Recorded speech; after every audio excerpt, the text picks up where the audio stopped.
정현주 집사입니다. 로마서 3장입니다. 그런즉 유대인의 나음이 무엇이며 할례의 유익이 무엇이냐? 범사에 많으니 우선은 그들이 하나님의 말씀을 맡았음이니라. 어떤 자들이 믿지 아니하였으면 어찌하리요? 그 믿지 아니함이 하나님의 미쁘심을 패하겠느냐? 그럴 수 없느니라. 사람은 다 거짓되되 오직 하나님은 참되시다 할지어다. 기록된 바 주께서 주의 말씀에 의롭다함을 얻으시고 판단 받으실 때에 이기려 하심이라 함과 같으니라. 그러나 우리 불의가 하나님의 의를 드러나게 하면 무슨 말하리요? 내가 사람의 말하는 대로 말하느니 진노를 내리시는 하나님이 불의하시냐? 결코 그렇지 아니하니라. 만일 그러하면 하나님께서 어찌 세상을 심판하시리요? 그러나 나의 거짓말로 하나님의 참되심이 더 풍성하여 그의 영광이 되었다면 어찌 내가 죄인처럼 심판을 받으리요? 또는 그러면 선을 이루기 위하여 악을 행하자 하지 않겠느냐? 어떤 이들이 이렇게 비방하여 우리가 이런 말을 한다고 하니 그들은 정죄받는 것이 마땅하니라. 그러면 어떠하냐? 우리는 나으냐? 결코 아니라. 유대인이나 헬라인이나 다 죄 아래에 있다고 우리가 이미 선언하였느니라. 기록된 바 의인은 없나니 하나도 없으며 깨닫는 자도 없고 하나님을 찾는 자도 없고 다 치우쳐 함께 무익하게 되고 선을 행하는 자는 없나니 하나도 없도다. 그들의 목구멍은 열린 무덤이요 그 혀로는 속임을 일삼으며 그 입술에는 독사의 독이 있고 그 입에는 저주와 악독이 가득하고 그 발은 피 흘리는 데에 빠른지라. 파멸과 고생이 그 길에 있어 평강의 길을 알지 못하였고 그들의 눈앞에 하나님을 두려워함이 없느니라 함과 같으니라. 우리가 알거니와 무릇 율법이 말하는 바는 율법 아래에 있는 자들에게 말하는 것이니 이는 모든 입을 막고 온 세상으로 하나님의 심판 아래에 있게 하려 함이라. 그러므로 율법의 행위로 그의 앞에 의롭다 하심을 얻을 육체가 없나니 율법으로는 죄를 깨달음이니라. 이제는 율법 외에 하나님의 한 의가 나타났으니 율법과 선지자들에게 증거를 받은 것이라. 곧 예수 그리스도를 믿음으로 말미암아 모든 믿는 자에게 미치는 하나님의 의인이 차별이 없느니라. 모든 사람이 죄를 범하였음에 하나님의 영광에 이르지 못하더니 그리스도 예수 안에 있는 성령으로 말미암아 하나님의 은혜로 값없이 의롭다 하심을 얻은 자 되었느니라. 이 예수를 하나님이 그의 피로써 믿음으로 말미암는 화목제물로 세우셨으니 이는 하나님께서 길이 참으시는 중에 전에 지은 죄를 간과하심으로 자기의 의로우심을 나타내려 하심이니 곧 이때 자기의 의로우심을 나타내사 자기도 의로우시며 또한 예수 믿는 자를 의롭다 하려 하심이라. 그런즉 자랑할 때가 어디냐? 있을 수 없느니라. 무슨 법으로냐? 행위로냐? 아니라 오직 믿음의 법으로니라.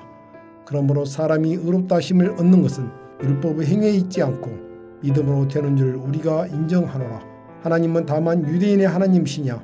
또한 이방인의 하나님은 아니시냐? 진실로 이방인의 하나님도 되시느니라. 할례자도 믿음으로 말미암아 또한 무할례자도 믿음으로 말미암아 의롭다 하실 하나님은 한 분이시니라. 그런즉 우리가 믿음으로 말미암아 율법을 파기하느냐? 그럴 수 없느니라. 도리어 율법을 굳게 세우느니라.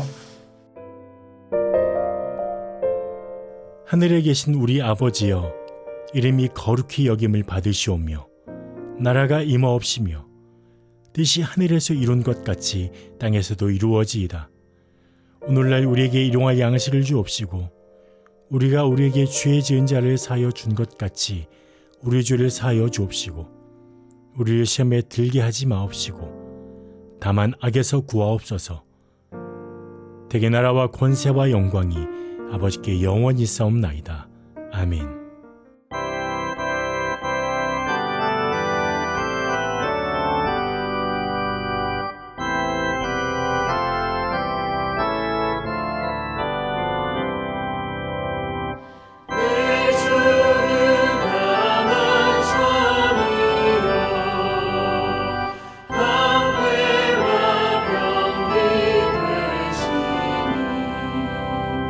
그 말 안에서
오늘 함께 오신 하나님의 말씀은 구약성경 역대하 13장 1절부터 14장 1절까지 말씀입니다. 구약성경 671페이지에 있습니다. 역대하 13장 12절만 제가 봉독해 드리겠습니다. 하나님이 우리와 함께하사 우리의 머리가 되시고 그의 제사장들도 우리와 함께하여 전쟁의 나팔을 불어 너희를 공격하느니라. 이스라엘 자손들아, 너희 조상들의 하나님 여호와와 싸우지 말라. 너희가 형통하지 못하리라. 아멘. 보통 전쟁을 할 때 전쟁의 성패는 전쟁터에서 결정되는 것이 일반적인 사실입니다. 얼마나 막강한 군사력을 가지고 있느냐에 따라서 그 전쟁의 성패가 결정이 납니다. 그런데 전쟁터에 오기 전에 전사들의 그 삶을 통해서 전쟁의 성패가 결정이 나는 전쟁이 있습니다. 그것이 무엇인지 아십니까? 바로 영적인 전쟁, 영적 전쟁입니다. 이 전쟁은 하나님이 누구와 함께 하느냐에 따라서 이 전쟁의 성패가 결정이 납니다. 오늘 본문을 보면 유다 왕 아비야가 이끄는 군사 40만 명과 이스라엘 왕 여로보암이 이끄는 군사 80만 명이 전쟁을 하는 내용이 나옵니다. 사랑하는 성도 여러분, 이 40만 명의 그 군사들과 80만 명의 이 군사가 전쟁을 하면 누가 이길까요? 아마 초등학생에게 물어봐도 답이 뻔합니다. 누가 이깁니까? 80만 명의 그 군사들을 거느리는 왕이 당연히 이깁니다. 아비야가 객관적으로 그 전략상으로 볼 때 크게 불리합니다. 그렇지만 오늘 말씀 한번 보십시오. 이 아비야가 주눅 들고 어떻게 보면 불리하지만 전혀 기죽거나 주눅 들지 않았습니다. 어디서 이러한 담대함이 나올 수 있습니까? 바로 그가 하나님을 믿고 하나님을 신뢰하고 하나님을 의지하고 있었기 때문입니다.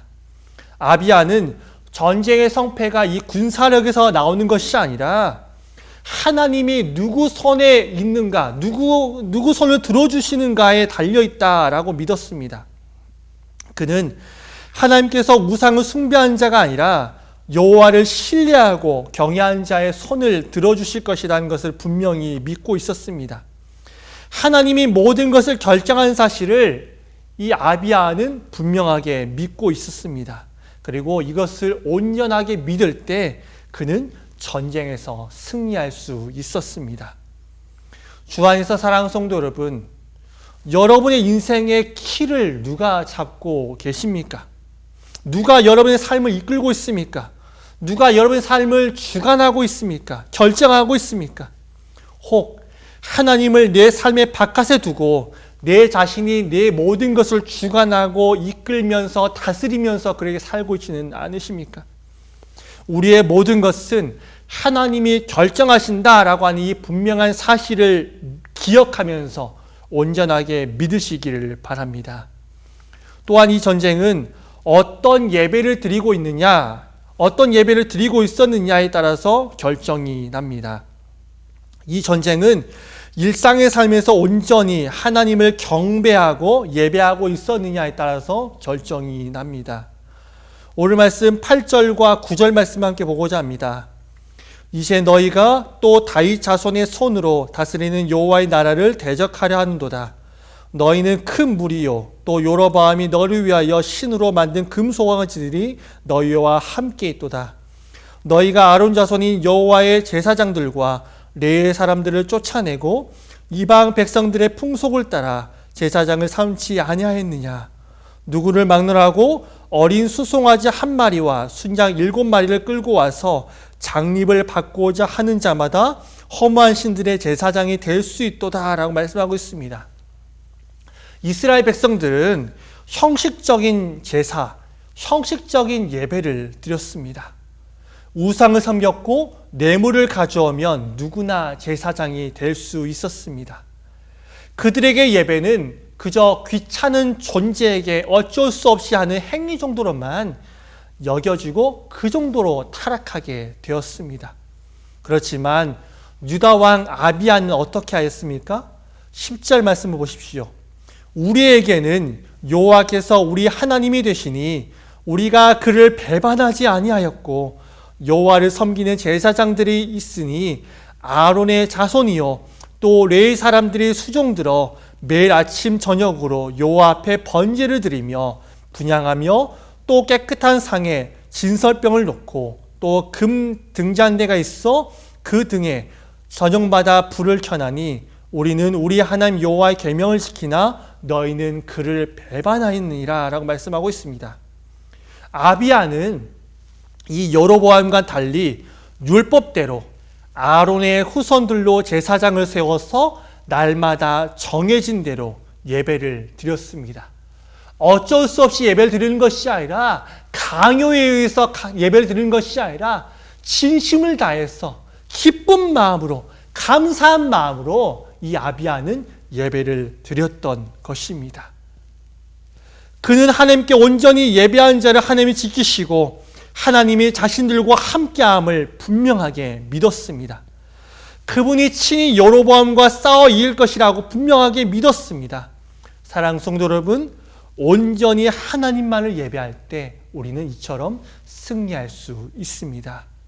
또한 마지막으로 영적 전쟁은 신뢰와 의지함이 결정을 합니다. 이 전쟁의 결론이 어떻게 끝나는지 아십니까? 40만 명으로 80만 명을 이겨버립니다. 하나님을 원수로 만든 여로보암을 하나님께서 심판하시고 박살시키시는데 철저하게 박살 내버리십니다. 그 반면 하나님을 신뢰하고 의지했던 아비야에게는 복을 주셔서 형통하게 하십니다. 그는 전쟁하는 동안 힘이 들고 지쳐도 오직 하나님만을 의지하고 신뢰하였습니다. 많은 성도들이 영적인 전쟁을 하면 여기에서 많이들 무너집니다. 전쟁을 하는 동안 하나님만을 어떻게 신뢰하고 어떻게 하나님만 의지하고 하나님만을 바라볼 수 있냐라는 것입니다.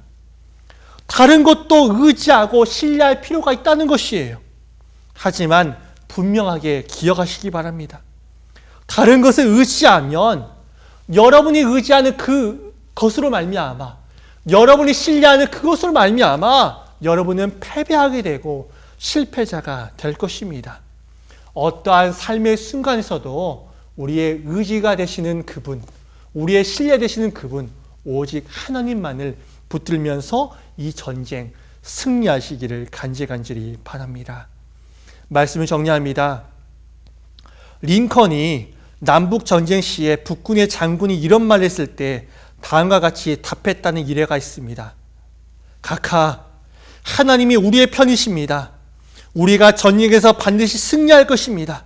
그러니 믿어주십시오. 그때 링컨이 이렇게 말합니다. 장군, 나는 하나님이 우리의 편이심을 믿네. 하지만 나는 항상 하나님 편에 서 있는가를 먼저 생각한다네. 우리 앞에 있는 수많은 전쟁들, 그 전쟁 속에서 여러분은 누구의 편에 서 있으십니까? 누구를 예배하십니까?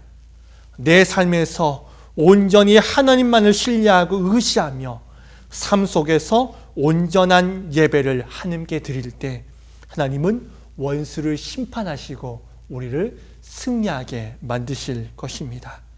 그러나 일상에서 우상을 숭배하는 자는 하나님을 원수로 삼는 것이니 그들은 결코 승리하지 못하고, 혹 그들이 승리한 것처럼 보이고 혹 그들이 형통할지라도 영원한 승리가 아니고 진정한 형통이 아닙니다. 하나님을 내 편으로 삼기 전에 내가 먼저 하나님 편에 서 있어야 됩니다. 이 시간 내가 누구 편에 서 있는가를 분명히 기억하고 다시 한번 우리 삶을 좀 돌아보면서 우리가 하나님 편에 서 있는 그러한 신실한 그리스도인, 그러한 신실한 하나님의 자녀가 되어서 이 영적인 전쟁, 한 사람도 패배자, 한 사람도 실패자가 없이 모두 승리하시는 그런 삶 사시기를 주의 이름으로 간절히 축원합니다. 아멘. 기도하겠습니다. 하나님 아버지, 우리를 기도자로 불러주심을 감사합니다. 우리 앞에 수많은 전쟁들이 있습니다. 이 전쟁 속에서 우리는 누구를 믿고 누구의 편에 서 있습니까? 우리는 누구를 예배합니까? 하나님 아버지, 세상의 편에 서 있는 것이 아니라, 세상을 예배하는 것이 아니라 우리가 하나님만을 예배하고 우리가 하나님 편에 온전히 서게 하여 주시옵소서. 우리의 삶 가운데 오직 하나님만을 신뢰하고 하나님만을 의지하면서 삶 속에서 우리가 온전한 예배를 하나님께 드리고 그로 말미암아 승리하는 삶 살게 하여 주시옵소서. 감사드리며 예수님의 이름으로 기도합니다. 아멘.